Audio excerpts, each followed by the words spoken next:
Today on Alex and Autos, we are out here taking a look at the 2016 Ford Escape. Now, you may be wondering why we're looking at this since not too much has changed since it was launched. There are a few reasons for that. First off, it has been a while since I've taken a look at the Escape. Second, it is one of the most popular compact crossovers in the United States, so it is important to keep reviews up to date. And lastly, this is one of the first vehicles to receive Ford's all-new Sync 3 infotainment and navigation system, which for me is one of the biggest deals in this particular compact segment. Because the Escape is not one of the newer models in the Ford family, we don't have the same sort of front-end look that we find in the Ford Edge or the Ford Explorer. The Escape was one of Ford's first One Ford vehicles, and the One Ford plan was Ford's method of harmonizing all their worldwide product development. Up until that point, the Escape that we got in the United States, that old boxy one that I actually found very attractive, and the one in Europe that looked sort of like this, were not the same vehicle. But now, they're actually very closely related. This generation of the Escape tends to favor more restrained styling, so we don't have that bold Ford grille that we see in some of the other products. We don't have a lot of chrome going on up front, although our model does use the optional projector headlamps. An extra feature on our titanium model is this section of the headlamp right here. This is a cornering lamp, so when you turn the steering wheel at low speeds, this side right here lights up to help give you a broader field of view for your headlamps. The style of the last generation Escape was very square. It really borrowed an awful lot from Ford's pickup truck family, and this looks more like a modern crossover. This particular style is definitely more trendy, more sexy, and a lot less boxy than before. We have this window line that raises up towards the back, and of course drops right there as well. The overall style belies the size of this Escape. At 178.1 inches long, this is actually 4 inches longer than the last generation Escape. Now, it is still a little bit shorter than the RAV4 and the CR-V, and a few inches shorter than the Nissan Rogue. Big difference there with the Rogue is that the Rogue has an optional third row seat right back here in this area, which you don't get in the Escape. In case you're wondering, the brand new Hyundai Tucson is actually 2 inches shorter than this. The Escape makes the most of its dimensions with a rear end that is relatively vertical when you actually look at it closely. The style here makes it look like the rear end slants more forward, but it actually doesn't. You will notice, however, that this portion of the rear end is actually part of the tailgate, and that means that in minor rear end collisions, you can do a little bit of damage to that tailgate right there. Just like you see in the Toyota RAV4, the height of this tailgate, or rather how far down it goes in the vehicle, means that you do have to stand back from the rear of the vehicle a little bit further than in some of those other competitors out there when you open the tailgate. However, on the flip side, or rather the positive side, that means that we have a much lower load floor than you find in some of those out there. It makes it a lot easier to put large cargo in the back. Most compact crossovers in the US offer only one engine. There are a few that offer 2 engines, but Ford actually gives you the choice of 3 different engines.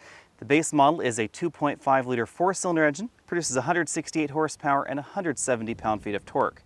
That model is 6-speed automatic and front-wheel drive only. The other 2 engines are 4-cylinder turbocharged engines. You don't find a V6 under this hood like you will find in the Cherokee or in some of the GM compact crossovers. The 1.6-liter turbocharged engine produces 178 horsepower and 184 pound-feet of torque. The 2-liter turbo we're taking a look at right here produces 240 horsepower and 270 pound-feet of torque. Now, both of those engines are mated to a 6-speed automatic transmission and your choice of either front or all-wheel drive. A big thing to know about those 2 engines, however, is that to get those power ratings, you do have to run on premium unleaded.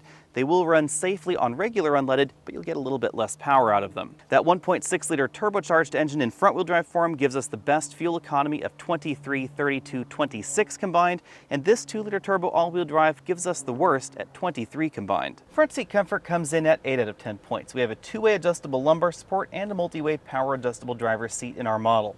We also have a tilt telescopic steering column with a moderate range of motion. Now, personally, I found the Rogue and the CR-V to be a little bit more comfortable. I like a little bit more lumbar support than we find here, and I do prefer a 4-way adjustable lumbar support like you find in a very small number of the competition.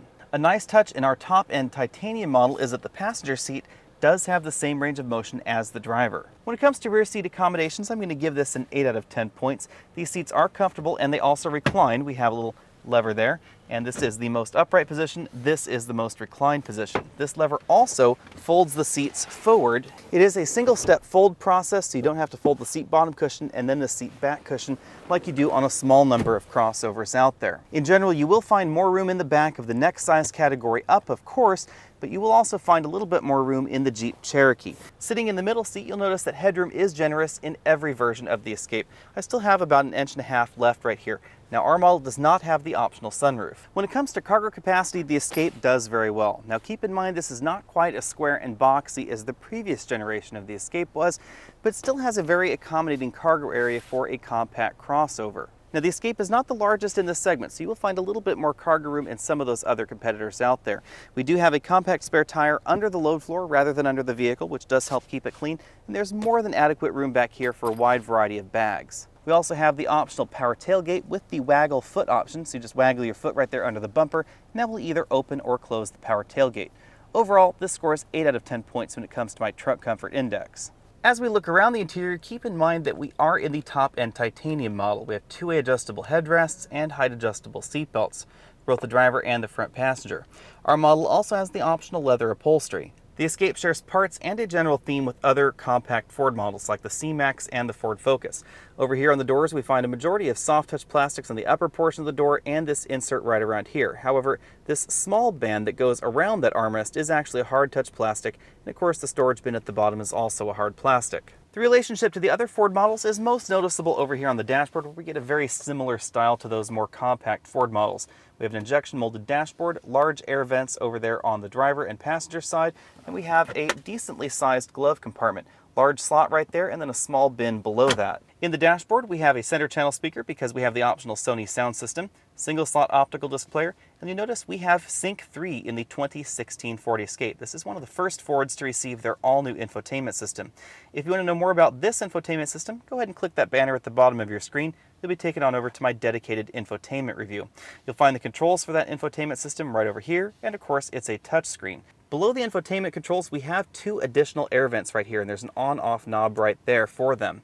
These air vents direct air towards your knees and your leg area, and I really like that. It's a very nice touch. It makes it a lot easier to direct air exactly where you want it in the car. Our model has the dual zone climate control. We also have the autonomous parking system and parking sensors. The Escape uses a traditional console shifter. Sport mode is all the way down, and then we can engage the manual mode with these buttons on the side of the shifter. Below the shifter we have these European style controls for the heated seats. It's a 5-position roller dial, 12-volt power outlet. Then we have two large cup holders and a traditional handbrake. Between the front seats we have a softly padded center armrest, and this opens up to reveal a moderately sized storage compartment. We can fit a small camera in there, as you can see. We have a 12-volt power outlet and two USB ports that are lighted to help you find them more easily in the dark. On the driver's side we have a 4-dial instrument cluster with a small multifunction display in the center.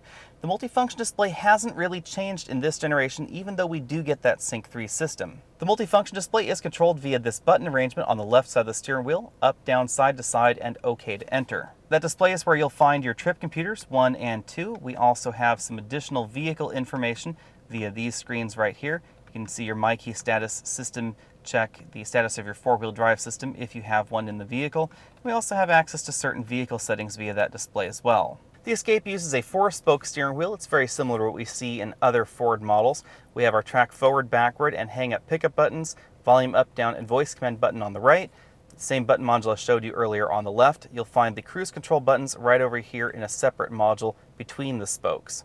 When it comes to acceleration, the Escape gets an A in this titanium trim. I'm going to give it a C in its base trim. The base engine is less powerful than you'll find some of the engines out there, and of course it's not quite as efficient on the 0 to 60 run as the CR-V with its continuously variable transmission.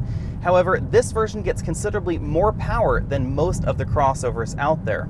The era of the small crossover like this getting a V6 engine is definitely over, and this is one of the more powerful 2-liter turbocharged engines out there. Speaking of turbochargers, the bulk of the Escape models that you'll see on dealer lots will be using the 1.6-liter turbocharged engine, and that definitely has a better acceleration characteristic to it than we find in the CR-V, the RAV4, or most of those base vehicles out there that use 4-cylinder engines. Even something like a Mazda CX-5 that does not use a turbocharged engine is going to be slower actually than a decent number of the versions of this Ford. Braking scores are also excellent in the Escape. We ran from 60 to 0 in 128 feet, which is quite short for this segment. Now you'll notice that the recently reviewed Kia Sorento also scored incredibly well here, even though it is a little bit larger. That's all down to the tire selection. That tire selection is also what helps this Escape, because we are in the titanium model with relatively wide tires for this segment. In terms of handling, I'm going to give this an A-, because I do like the way this vehicle handles. However, I don't like the way that it feels. The steering feels a little bit too overboosted for my tastes, and there's really no steering feel going on at all. We do get the vaguest hint of steering feel in the brand new Mazda CX-5, And although I don't think it handles quite as well as this in certain versions, the feel is considerably better than this. And the Mazda CX-5 really is all about feel. It has a available manual transmission, which is very engaging, and overall the feel just helps you want to drive that car hard.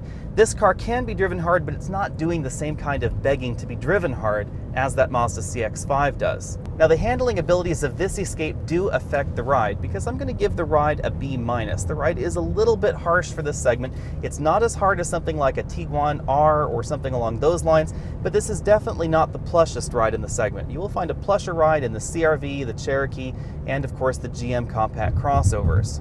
Our cabin noise score came in at 72 decibels, which puts this right in the middle of the pack. Some of those crossovers out there are going to be a little bit quieter. The Sorento, depending on the version that you get, the CR-V in some versions as well. Now, you should know that a few people have complained about vibration issues in the CR-V. That seems to be a little bit hit and miss. I didn't notice it during my review, but I am told that that will affect the cabin quietness as well, so do keep that in mind. Now, unfortunately, fuel economy is the area where I was disappointed in the Escape, because I've only been averaging about 19 to 20 miles per gallon during my week with this vehicle, and according to the EPA, I should be getting around 23 or so.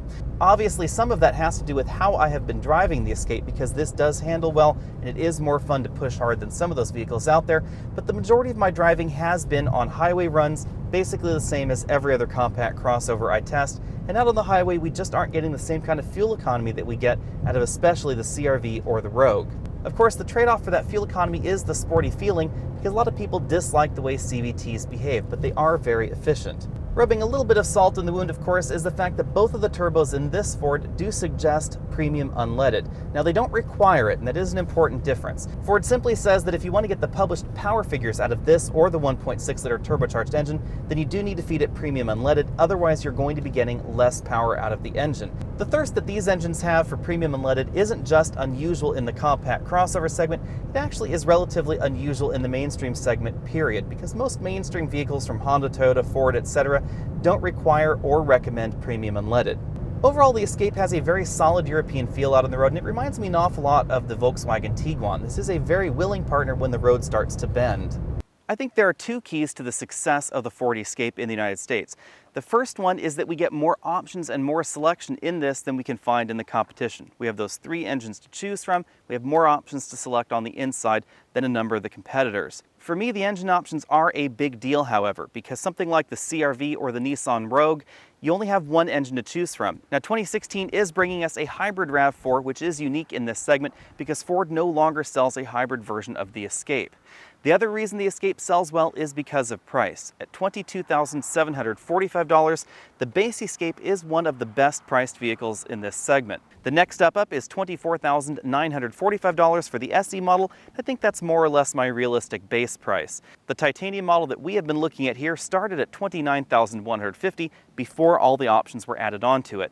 This model is essentially a fully loaded all-wheel drive version. The Escape's price tag compares very well with the other big players in this segment and a number of the other smaller entries as well.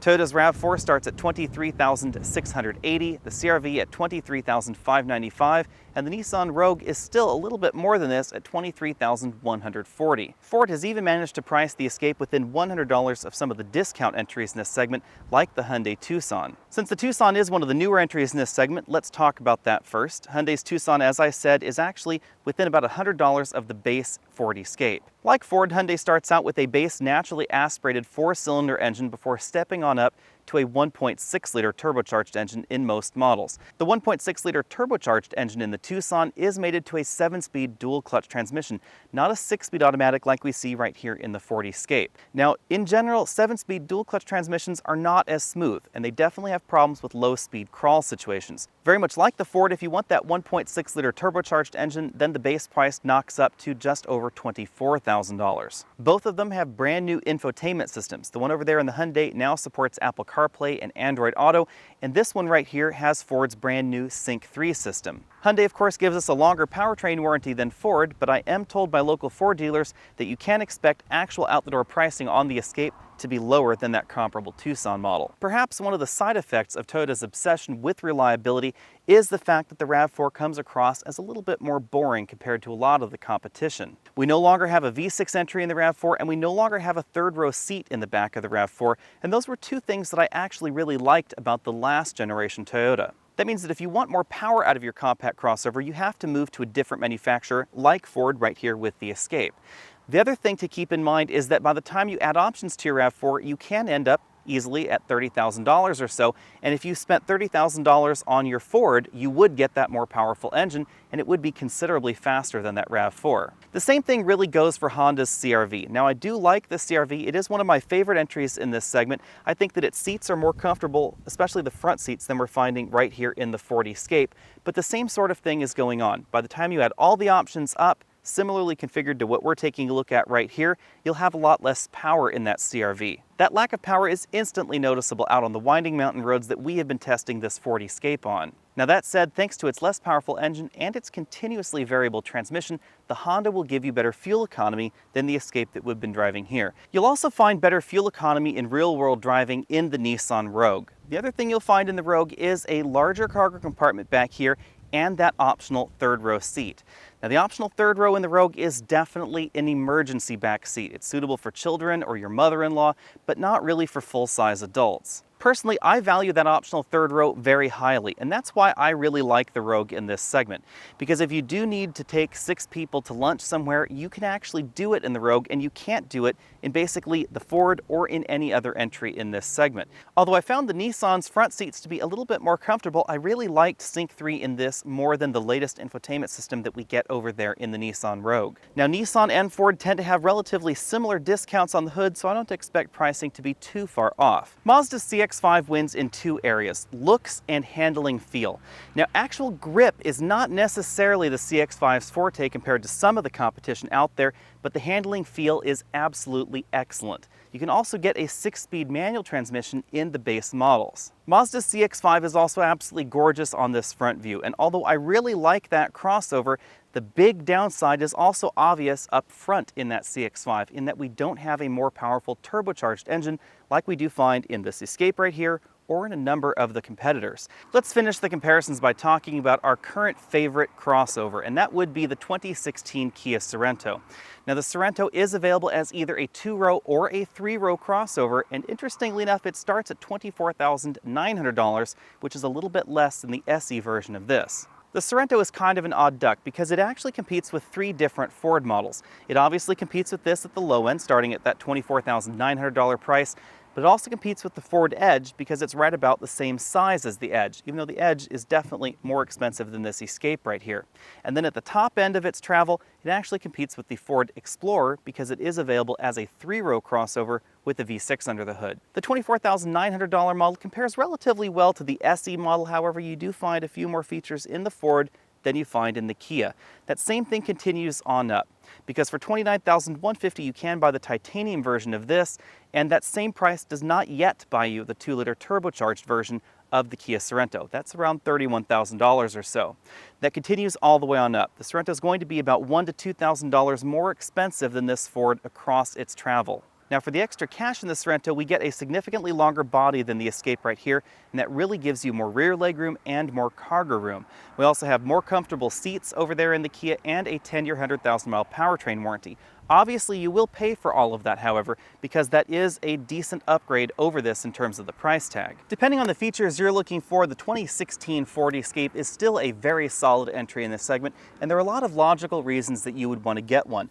The self-parking system in this model, for instance, is simply one of the best on the market. It is very easy to use, it's quick as well. Now, on the flip side, if you're really interested in fuel economy, then definitely this 2-liter turbocharged model should be off your list. The fuel economy has been just around 20 or under 20 miles per gallon in mixed driving this week. Due to the general age of the Ford Escape, we don't find all the same luxury features and options that we do find in some of the competition. And that wasn't the case when this model was launched. When the Escape first started in the United States, it was one of the more luxurious entries in this mass market segment. That's not necessarily happening anymore. However, the driving dynamics of the Escape are still a very solid asset for this model, and I would definitely get this over the Volkswagen Tiguan. Thanks for taking the time to check out this video. Again, I'm Alex Dykes, and this has been the 2016 Ford Escape. Be sure and check out those related videos down there at the bottom of your screen. Subscribe to this channel, like this video, and I'll see you next week.